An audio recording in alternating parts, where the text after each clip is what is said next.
Salut tout le monde, bienvenue à l'appel de l'absolu.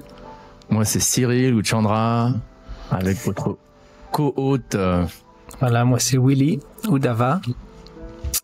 Et donc bienvenue, merci d'avoir répondu une nouvelle fois à l'appel de l'absolu, où je pense que là on va voguer sur cet océan dans lequel on est en train de nager, de l'énergie matérielle, et on va cette fois-ci essayer de comprendre quelles sont les différentes substances, on va dire, de quoi est fait cette énergie matérielle et comment elle nous influence.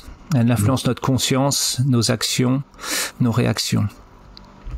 Je pensais à un truc, déjà, d'emblée, faut être au moins d'accord de croire que il existe un état, disons, libéré et un état conditionné, quoi. Cette notion même de vie conditionnée, c'est pas donné, quoi.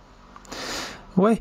Après, je pense que même si on se pose pas la question ou si on n'envisage pas un état non conditionné ou libéré, au moins, je pense qu'on est tous d'accord pour se dire que en vivant dans ce monde, on est influencé par l'énergie, quoi. On voit bien. Par exemple, si on est un vendredi soir à la gare, on sent qu'il y a une sorte d'énergie qui nous influence et qui va peut-être nous mettre dans une sorte d'anxiété ou d'énervement, alors que si on est dans une forêt, on sent que ça nous apaise. Donc même sans...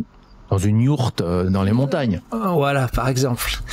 On voit bien qu'on est quand même tous, je pense, influencés par ce qui se passe autour de nous. Ça me fait penser à l'astrologie. C'est drôle, les chrétiens sont généralement tellement anti-astrologie, tu sais. Mais l'astrologie, moi je recommande pas nécessairement les gens de consulter des astrologues et tout, mais juste le principe que il puisse y avoir une science qui arrive à observer l'influence des différents astres sur nous, sur notre comportement. Moi, ça me paraît tout à fait logique et rationnel. Ouais, de toute façon, je pense que c'est accepté, même dans notre société judéo-chrétienne. Par exemple, on dit, tiens, t'es lunatique. Lunatique, ça veut bien dire que c'est l'influence de la lune sur nous.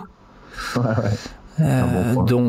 Donc, je pense que c'est même quasiment scientifique. Après, des astres peut-être plus lointains. Je pense que ce qui est souvent mis en doute, c'est peut-être plutôt le fait que les astres définissent notre destinée. Ça c'est un autre débat. Mais le fait que l'énergie cosmique, on pourrait dire, influence sur nos états intérieurs, etc. Je pense que c'est quand même c'est plus facilement vérifiable et acceptable. Ce que j'aime beaucoup dans les littératures, dans les Védas, dans les littératures védiques que nous suivons, c'est cette catégorisation de ces influences, ou de cette influence avec un I majuscule, divisée en 3 parties. Tu sais, c'est cette fameuse, j'aimerais bien qu'on en parle un peu, cette taxonomie des 3 gunas, le mot sanskrit guna qui veut littéralement dire corde, ou c'est interprété comme voulant dire influence, les 3 influences cosmique de l'univers ou de l'existence qui influence littéralement tout et tous en ce monde. Moi, j'adore percevoir le monde et le relationnel avec autrui, etc. à travers le prisme de cette taxonomie à trois dimensions. Tu chiches? Ouais, bien sûr. Moi, je pense que c'est un bon sujet. Puis c'est très pratique. Ouais. C'est tout le monde, on peut tous le vérifier qu'effectivement à travers, comme tu dis, ce prisme, on peut vraiment comprendre les énergies de ce monde, et surtout à notre époque, beaucoup de gens sont un petit peu dans les énergies, etc.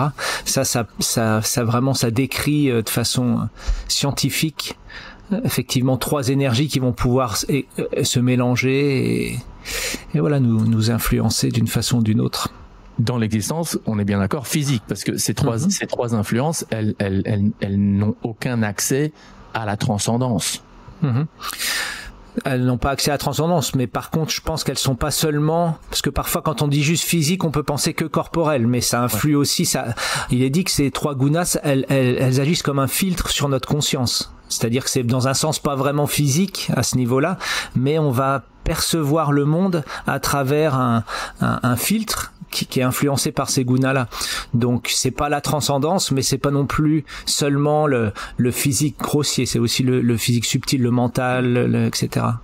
Je dis ça un peu parce que souvent on voit un sort de, nous on dirait humblement, respectueusement, qu'il y a un peu une confusion quand on parle d'énergie, et il y a pas vraiment c'est pas très bien clairement marqué. Là où, disons, le physique en incluant le subtil, comme tu viens de dire, devient spirituel, quoi. Hein. Mais là, en tout cas, dans cette taxonomie, il y a l'existence matérielle, l'âme conditionnée dans un corps matériel, dans un corps subtil aussi, qui est influencée donc par une combinaison de ces trois gunas, de ces trois influences. Mais une fois qu'une âme s'auto-réalise ou devient située dans la transcendance, même si elle est incarnée, que dire quand elle ne l'est plus, quoi, et quand elle a échappé au cycle des naissances et des morts, là il y a plus d'influence venant de ces gunas. Des gunas, ouais, exactement. Donc décris-nous-les un peu, ou décris-en une ou deux, j'en décrirai l'autre, quoi.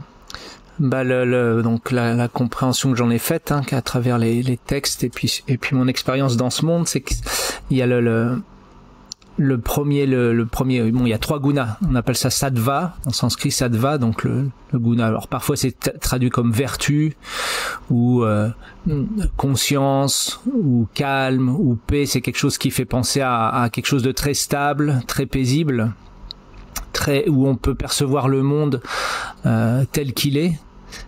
Parfois, j'ai entendu une métaphore qui c'est un petit peu comme si on se regardait notre image, notre réflexion dans un lac, en fait, au bord d'un lac. Si le lac il est complètement calme et paisible, alors on peut voir vraiment notre réflexion, notre image. Si par contre le lac il commence à fluctuer, donc ça c'est la deuxième influence des gunas, on appelle ça le rajas, traduit par passion. Donc c'est quelque chose qui donne l'énergie, les désirs, qui réveille, etc. Donc c'est le lac qui commence à fluctuer, et là notre image on l'aperçoit un petit peu distordue. Donc ça représente aussi ces gunas qui vont commencer à influencer la conscience, et parce qu'on voit le monde à travers le prisme de notre conscience, alors le monde on commence à percevoir le monde pas tel qu'il est. On a l'impression qu'on est le héros de l'histoire, qu'il va falloir qu'on fasse tout un tas de choses, etc. Alors que non, on est simplement les témoins.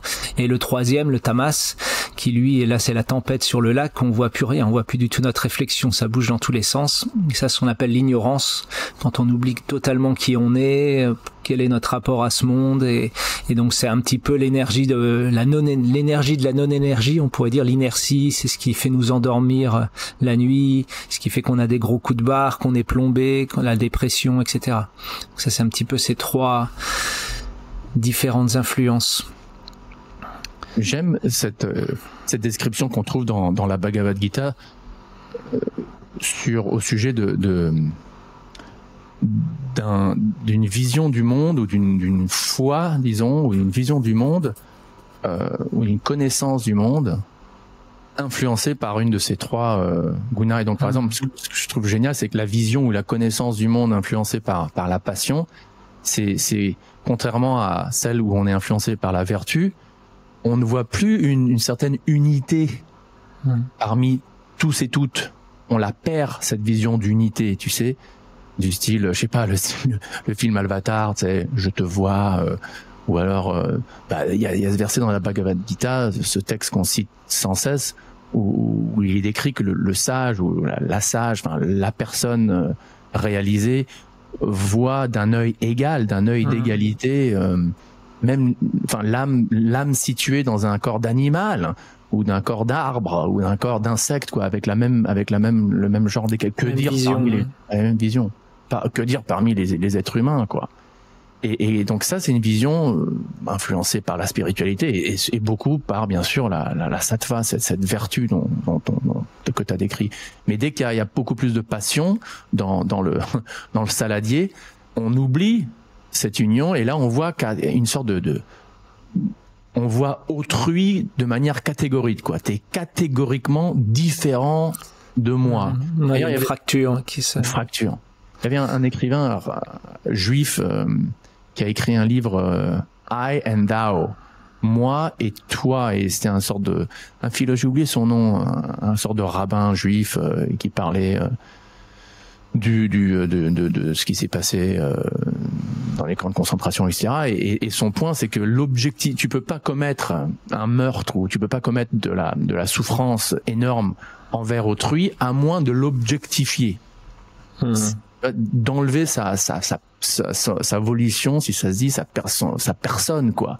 Ouais. Et quand c'est juste un objet, ok, là tu peux faire ce que tu veux avec, parce que tu peux faire ce que tu veux avec un objet, mais dès que tu vois autrui comme une personne, là ça devient beaucoup plus difficile, quoi. Donc une vision influencée par la passion et l'ignorance, oublie de voir la personne dans chaque être, quoi. Moi je trouve ça tellement beau. Et voire même en nous-mêmes, hein. Je pense que vraiment le tamas, cette énergie d'ignorance, elle nous recouvre, on oublie même nous-mêmes presque qu'on est une personne, c'est-à-dire qu'on est dans l'autodestruction. Ouais, comme la civilisation européenne d'ailleurs. Ouais, et le grand drame, on va dire, je pense de ce conditionnement, c'est que lorsqu'on est attiré par la passion ou par l'ignorance, on va être attiré par des choses qui nourrissent en nous cette passion et cette ignorance, que ce soit un certain type de nourriture, un certain type de musique, un certain type d'environnement, et ce qui fait que on nourrit notre propre échafaud, on pourrait dire. Et donc ça c'est terrible, mais alors c'est à la fois terrible, mais en même temps ce qui est beau, c'est qu'avec cette connaissance on a la clé aussi. C'est-à-dire si on se sent complètement dans la passion ou dans le tamas, complètement englué, on sait... Il y a quelqu'un à la porte, continue. On sait qu'on peut vraiment faire un choix sur, ok, je veux monter dans la vertu, et donc là, il y a des choses à faire. Changer notre hygiène de vie, notre façon de relationner au monde, notre environnement, notre nourriture, et donc on peut vraiment avoir un impact sur notre météo intérieure, notre monde intérieur, on pourrait dire, grâce à cette science. Alors que évoluer dans ce monde sans vraiment connaître les tenants et les aboutissants de cette science, alors on peut prendre ça comme une fatalité, notre météo intérieure. Voilà, je suis comme ça, moi je suis juste dépressif, ou je suis juste colérique, ou je suis juste... Non, il y a vraiment, on peut, grâce à cette science, influencer, choisir, faire un choix. Ok, je veux être dans la vertu, trouver la paix intérieure, et donc je mets ça en place. Tac, et donc qu'est-ce qu'on fait ? Parce que la question qui viendra, c'est ok, ça me paraît super d'être toujours dans la clarté, dans la propreté interne et externe, voir tout le monde comme des petites étincelles toutes divines.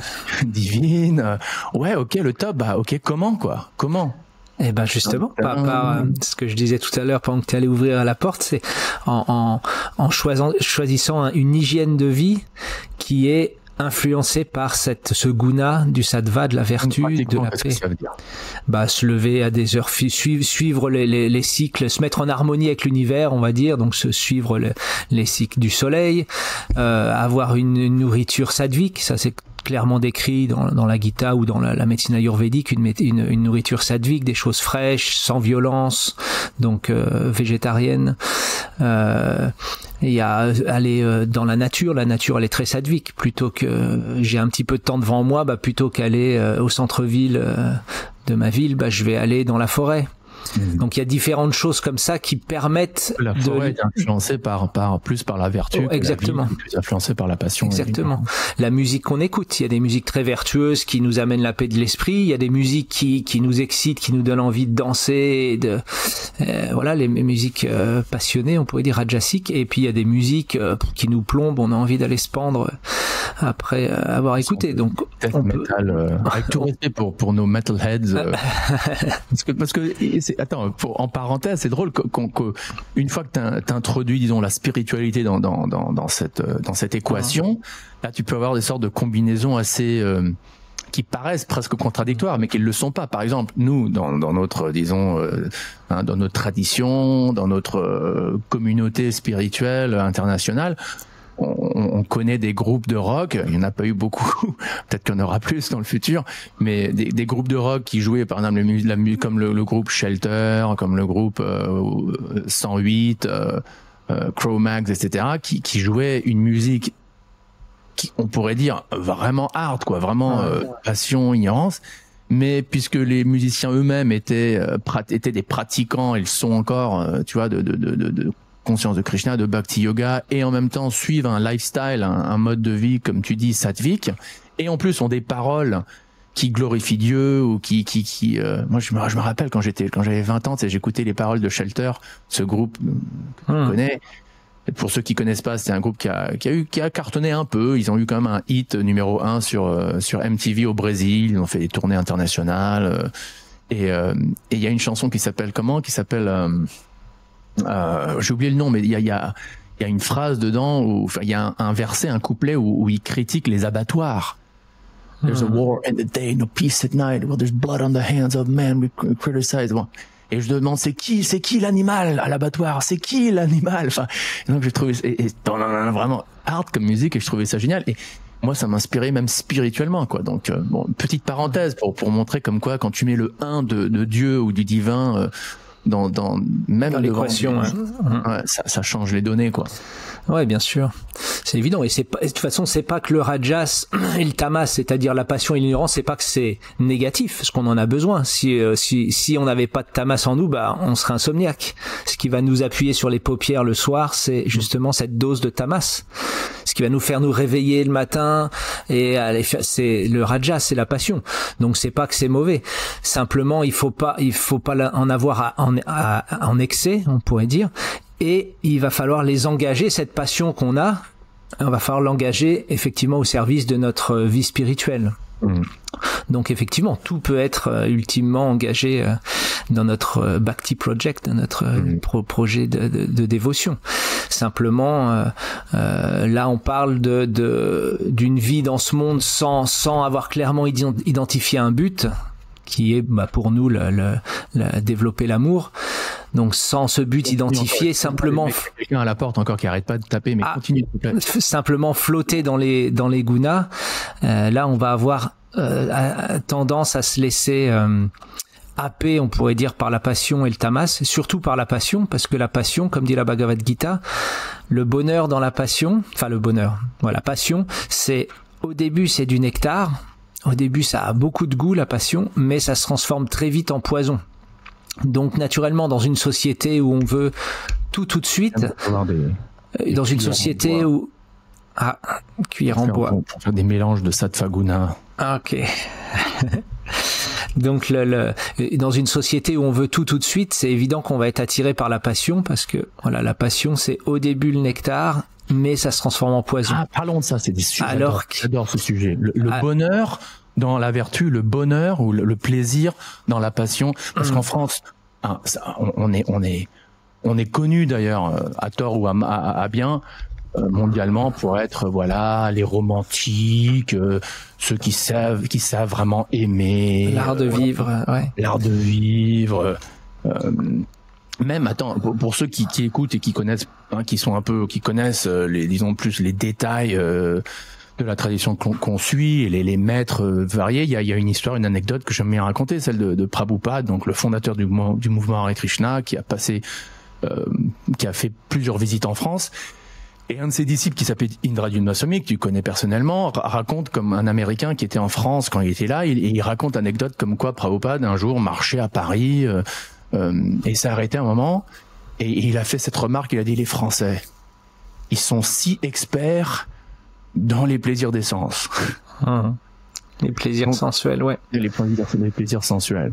Ce qui est donc, et j'aimerais bien qu'on parle un peu de ça, tu l'as soulevé, c'est cette notion de plaisir instantané. Ouais, le plaisir sous l'influence de la passion, et tu l'as dit, ça commence comme du nectar, et ça termine comme du poison. Et en fait, j'étais en train de dire que pour quelqu'un qui a pas vraiment identifié le but de sa vie, donc qui est pour nous vraiment l'amour, et donc passer par cette étape de sattva, de paix intérieure, pour aller après développer, plonger dans l'amour.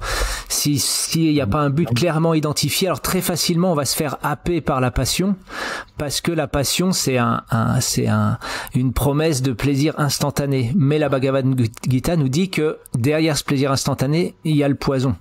Alors que la vertu, c'est l'inverse. C'est au début du poison, c'est-à-dire faut se lever le matin, faut suivre les cycles de la nature, il faut se contrôler quoi. Contrôler. D'ailleurs, j'aime bien ce verset Shaolin. Je l'ai peut-être déjà dans un autre ancien podcast, peut-être j'ai déjà dit, mais il y a une sourate, ou je sais pas comment on pourrait dire, Shaolin, qui dit cherche un petit mélange avec la cuillère là, on fait un masala un petit masala un shloka Shaolin, donc c'est cherche la liberté, t'obtiendras l'esclavage, cherche la discipline, t'obtiendras la liberté. Qui montre bien c'est contre-intuitif, c'est évident. Dans notre société, on pense que la liberté, c'est je fais ce que je veux, quand je veux, avec qui je veux, où je veux. Alors que la Bhagavad Gita, ou donc c'est Shaolin, explique que non, c'est en faisant ça, tu seras complètement esclave de tes désirs et tu seras dans la passion, et on sait que la passion te fait tomber au tamas, à l'ignorance. Et donc un esclavage, comme tu l'as décrit, quoi, c'est une sorte un cercle vicieux, quoi. Parce exactement. Chaque fois que tu renforces la passion et l'ignorance, tu perds la liberté. Par exemple, les gens qui deviennent accros. Au début, c'est un choix libre. Bon, allez, je vais essayer l'héroïne. Et le plus ils en prennent, le plus ils deviennent accros. Et après, leur capacité de choisir librement devient de plus en plus restreinte, quoi. Et à la fin, ils ont carrément perdu pratiquement leur libre arbitre, leur capacité, quoi. Donc c'est ça qui est horrible, c'est que le plus là où tu mets ta conscience, c'est là où où il y aura de l'influence, quoi. Et exactement. Et on sait que la passion. En fait, la passion, si elle est, donc on disait tout à l'heure qu'elle est pas négative, elle est nécessaire pour s'éveiller, pour faire des projets, pour avoir des désirs d'atteindre quelque chose. On a besoin de cette passion-là. Et sauf que si on l'assouvit directement sans aucune restriction, cette passion, elle nous fait tomber dans le tamas, donc dans l'ignorance, dans l'inertie. Alors que si cette passion, on la structure, c'est-à-dire on y met une discipline, elle nous élève, elle nous élève dans la vertu. Donc finalement, la passion, c'est un tremplin qui peut nous emmener soit au tamas, soit à l'inertie, soit à la paix intérieure, à la vertu. Donc cette passion, elle est importante. Et on peut pas passer du tamas. Parfois, on voit dans les ashrams, il y a des personnes qui sortent du sommeil, elles sont encore très tamasiques. Ça sert à rien d'aller leur dire, va prier, parce que sinon ils vont s'endormir. Non, va faire un tour de l'ashram en courant pour faire monter la passion, et une fois que la passion elle est montée, là tu la structures, tu t'assois et tu pries. Et de cette façon-là, c'est la vertu mais on peut pas passer du tamas à la vertu. Donc la passion, c'est vraiment un point axial qui est hyper important. Simplement, il faut savoir comment l'utiliser. En parlant de tremplin, on entend souvent aussi que le tremplin pour accéder à la transcendance, le meilleur tremplin, disons, c'est la vertu. La vertu. Et c'est pour ça que c'est pour ça que c'est recommandé, comme tu l'as dit, de manger dans la vertu, d'éviter de prendre des intoxicants, d'avoir des relations intimes régulées, idéalement dans un cadre dharmique, etc. Pourquoi Précisément parce que quand on est influencé par cette sattva, par cette vertu, on accède plus facilement au divin. Notre pratique spirituelle, par exemple, tu seras d'accord. Bon, nous, on a une pratique de chanter, de réciter tous les jours les noms de Dieu. On le fait quotidiennement tous les jours. Si le jour avant, je sais pas, on a regardé du porno par exemple, ou on a fumé un joint, ou je sais pas, on est allé au casino. Le lendemain, notre pratique spirituelle aura ça sera plus difficile de se concentrer, ça sera plus difficile de ressentir une connexion transcendante, divine avec avec le divin. Par contre, si on a vécu, on a eu des habitudes sattviques, on est propre et tout, c'est relativement plus facile d'accéder au divin, quoi. Ouais, bien sûr. Je suis d'accord. Après, c'est important aussi de noter que c'est pas qu'on va atteindre, qu'on va, comment dire, parce que avec cette vision-là, on peut vite tomber dans la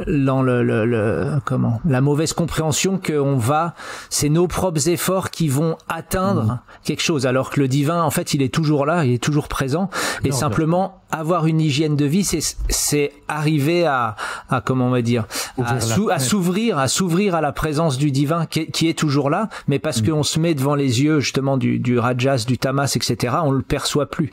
Mais en fait, ultimement, il est toujours là. C'est simplement tendre les bains. En gros, la fontaine coule, d'eau pure coule. Elle coule toujours. Et le fait d'être dans le sattva, c'est mettre nos mains, faire comme ça avec nos mains pour pouvoir récolter cette eau qui va nous satisfaire finalement.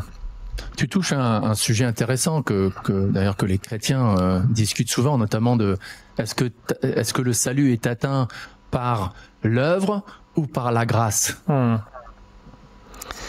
Moi, je dirais que c'est un mélange des deux. Ouais, voilà, c'est les deux, je suis d'accord. D'ailleurs, j'ai souvent entendu cette métaphore il y a la religion du singe, religion du chien, et puis la religion du singe et du chat. Et du chat, ouais, pardon, pas du chien, du chat. Et un mélange des deux, quoi. Dans le sens où le petit chaton, il a rien à faire, il est pris dans la gueule de sa maman, la chatte, et puis elle l'emmène là où il faut, lui, il a rien à faire, alors que le singe, pour ceux qui sont déjà allés en Inde ou à Vrindavan, on voit bien que le bébé singe, il est accroché sous sa mère, au ventre de sa mère, elle le calcule pas, elle saute de branche en branche, s'il lâche, le bébé il tombe, quoi. Il a intérêt à s'accrocher. Et donc ça représente deux extrêmes de religion, quoi. Soit les religions de certains qui vont dire, certaines mouvances chrétiennes, pas toutes, mais certaines qui vont dire, j'ai accepté Jésus, à partir du moment où j'accepte Jésus, j'ai rien à faire, tout est pardonné, et puis voilà, j'ai aucun travail sur moi à faire parce que j'ai accepté Jésus. Donc ça, c'est religion du chat. Le bébé, il a rien à faire, le chaton. L'autre extrême, c'est il y a pas vraiment de relation avec Dieu parce que c'est juste une énergie, et donc c'est par mes propres austérités, ma propre pratique que je vais atteindre quelque chose. Donc ça, c'est le singe qui est vraiment accroché. Et il y a les religions comme le Vaishnavisme où c'est un mix des deux, c'est-à-dire qu'il y a effectivement la grâce qui est le point central, mais il faut quand même nous faire la partie de notre travail, c'est d'accepter cette grâce, s'ouvrir à cette grâce.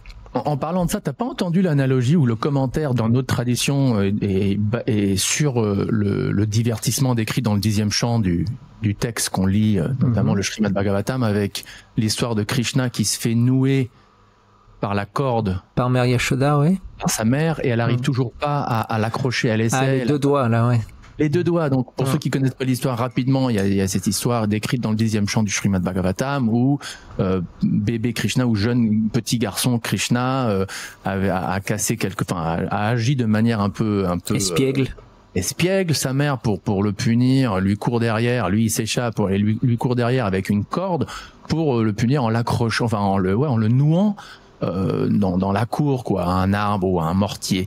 Et elle l'attrape et elle essaye de le nouer, ça se dit de le nouer, de l'attacher, ouais. De l'attacher, et à chaque fois il y a ça de cordes qui manque. Alors elle va chercher plus de cordes. On se demande d'ailleurs qu'est-ce qu'il a fait Krishna entre-temps, quoi. Mais bon, parce que tu vois, normalement il s'échapperait, donc, mais bon, c'est pas mentionné dans les textes. Elle revient avec plus de cordes et tout, et à chaque fois il y a juste il y a 3 cm ou 5 cm qui manquent. Et donc tu disais, s'il te plaît, vas-y, donne la chute là. En fait, il manque toujours 2 doigts de corde. Et elle se dit, mais c'est pas possible. Pourtant, la forme transcendantale de Krishna, elle est devant elle. Elle change pas cette forme apparemment. Et à chaque fois, donc, pourquoi Krishna s'échappe? Parce qu'en fait, c'est pas elle qui va chercher, elle demande aux autres gopis qui regardent, amenez-moi des cordes. Et donc, il y a des kilomètres de cordes, elle fait des nœuds, et à chaque fois, elle dit, c'est pas possible, il manque 2 doigts de corde. Et à un moment, Krishna, voyant vraiment que sa mère, elle a les cheveux tout détachés, elle transpire, etc., voyant tout l'effort qu'elle fait pour l'attacher, parce que finalement, ça représente cette corde, ça représente l'amour, le désir d'attacher Dieu dans son cœur, finalement. L'amour, en l'occurrence, là, de Mère Yashoda pour Krishna, mais c'est pour nous, nous on est touchés aussi par ce divertissement, c'est-à-dire qu'on veut aussi que le Seigneur il se manifeste dans notre cœur. Et donc il manquera toujours 2 doigts de corde.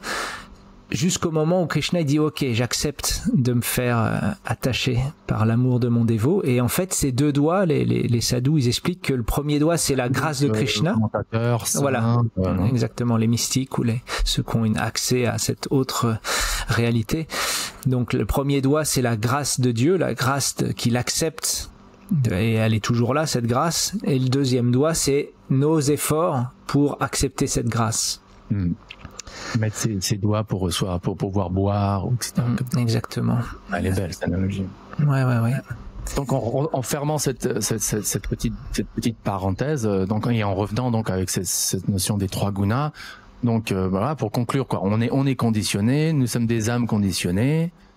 D'ailleurs, tu la connais, cette histoire de Sting, du nom du groupe Police. J'espère que ceux qui écoutent, qui sont pas trop qui sont jeunes et j'espère, parce que tu sais, beaucoup de gens connaissent pas le groupe The Police ou même le chanteur Sting, mais pour ceux de notre génération, c'était comme un grand chanteur, quoi. Ouais. Et tu connais cette chanson We Are Spirits in the Material World. We are spirits in the material world. Il me semble que tu nous l'avais déjà chanté dans un autre podcast. Le disque cassé, il y a juste 2 trucs qui répètent. Mais bon, bref, donc, en évitant, vous pouvez, si vous êtes passionné d'écouter cette anecdote, que je trouve sympa, vous pouvez aller dans les 3 autres podcasts. Mais cette notion d'être une âme incarnée dans le monde matériel, c'est un thème important à soulever, quoi. Et surtout vis-à-vis de ce thème de conditionnement. Nous sommes des âmes conditionnées. Ouais, parfois, alors je sais plus qui est-ce qui avait dit ça, mais il disait on n'est pas des humains qui ont une expérience spirituelle, mais on est des êtres spirituels qui avons une expérience humaine, quoi, ou matérielle. Trop beau. Ils disent que c'est Lewis Carroll, c'est l'auteur d'Alice au pays des merveilles. Mais supposément j'avais un prof quand je faisais mon masters, un prof qui est prêtre aussi, qui est prêtre anglican. Et il me disait ouais non, c'est ce qu'on lit sur Google, mais c'est impossible que Lewis Carroll ait dit ça, parce que c'est un concept tellement, disons, Sanatana Dharma, venant des Védas, et les chrétiens ils croient pas vraiment ça, quoi. Donc ça a été attribué à lui, mais bon, supposément c'est pas possible qu'il l'ait dit. Enfin, peut-être qu'il avait une réalisation plus type Bhagavad Gita, quoi. On n'a pas une âme, on est des âmes qui avons des expériences physiques, matérielles, ouais. Et donc cette âme qui est dit être pas touchée par la matière, elle peut être quand même influencée. On dit, elle va percevoir le monde à travers sa conscience, qui elle, comme on disait tout à l'heure, peut être plus ou moins fluctuante. Si la conscience elle est stable et paisible, alors l'âme elle percevra le monde tel qu'il est. Elle comprendra que ce monde, en fait, il est infusé de la grâce de Dieu, et elle va pouvoir aller évoluer grâce à ce monde, grâce à son corps, grâce aux énergies de ce monde. Elle va pouvoir aller vers cet amour. Mais si par contre sa conscience elle est trop fluctuante, alors elle va penser, comme on disait tout à l'heure, que le but de la vie c'est d'en profiter un max, et qu'on est le héros de l'histoire, et que et donc elle va s'engluer, on pourrait dire, dans la matière, jusqu'à tomber vraiment dans le tamas, dans l'ignorance, où là elle oublie complètement qui elle est, quel est le but de la vie, d'où elle vient, où elle va. Est-ce qu'il y a une autre réalité? Après, elle se pose même pas la question quand elle est recouverte par mais l'âme en elle-même, elle est pas touchée, elle est simplement recouverte, et elle va percevoir, elle va interpréter la réalité qu'elle voit à travers ce filtre. Et donc de ces 3 gunas, sattva la vertu, rajas la passion, et tamas l'ignorance. Donc pour ceux qui écoutent, le conseil qu'on donne, quoi, humblement, respectueusement, c'est essayer au mieux de toujours rester sous l'influence de cette sattva. Donc par vos choix comme Uddhava l'a dit, alimentaire, etc., propreté, etc. Et encore presque plus important, ou aussi important au moins, frottez-vous les épaules avec des gens qui sont des spiritualistes, et ayez une pratique spirituelle quotidienne. Que ce soit lire des textes sacrés, prier, méditer, chanter des noms de Dieu, enfin écouter le podcast L'appel de l'absolu. Non mais sérieux, c'est une activité qui nous purifie, nous, et on espère aussi ceux qui écoutent, parce qu'on parle de ça, quoi. Et donc en faisant ça, c'est la perfection vous êtes situé dans ce qu'un homme, un être humain le meilleur schéma, le meilleur scénario pour un être humain, quoi, pour une âme dans un corps d'être humain. Vivre une vie en ce monde avec nos responsabilités, tout ce que le destin nous lance, que ce soit une famille ou un boulot, ou des responsabilités ou des obstacles dans la vie, des tragédies, des tests, etc. Et tout le long, dans toutes circonstances, essayer le mieux possible de rester dans cette sattvaguna, dans cette vertu, et nourrir l'âme avec des activités purement spirituelles, quoi. Oui. Ouais, c'est le pilier qui permet justement de traverser ces tempêtes, parce que quand on arrive parfois, il y a effectivement notre choix de rester dans le sattva, mais il y a aussi une sorte de destinée. Quand on traverse un océan, parfois il y a une tempête, on n'y peut rien, quoi. Donc c'est évident qu'on va traverser des tempêtes, mais justement, si on a ce pilier dans notre vie qui est une connexion à quelque chose de complètement stable, c'est-à-dire l'éternité, l'absolu, le divin, alors on peut traverser des zones complètement instables parce que on a une connexion avec quelque chose qui est éternellement stable. Alors si on n'a pas cette connexion, même quand on est dans des moments stables, parfois l'océan, il est tout calme, etc., ce sera quand même instable. Donc il y aura de la houle, quoi. Exactement. Génial. Eh bien, nous allons terminer là, je crois. Oui, c'est une bonne petite conclusion. Et puis rejoignez-vous la semaine prochaine. Voilà, la semaine prochaine. Alors, ce sera une surprise, le thème, on n'a pas encore c'est pas encore plongé, et si vous avez des idées de thèmes, n'hésitez pas en commentaire, nous mettez une petite suggestion. Tout à fait. Ok, merci, à la prochaine. À bientôt, bonne semaine. Ciao.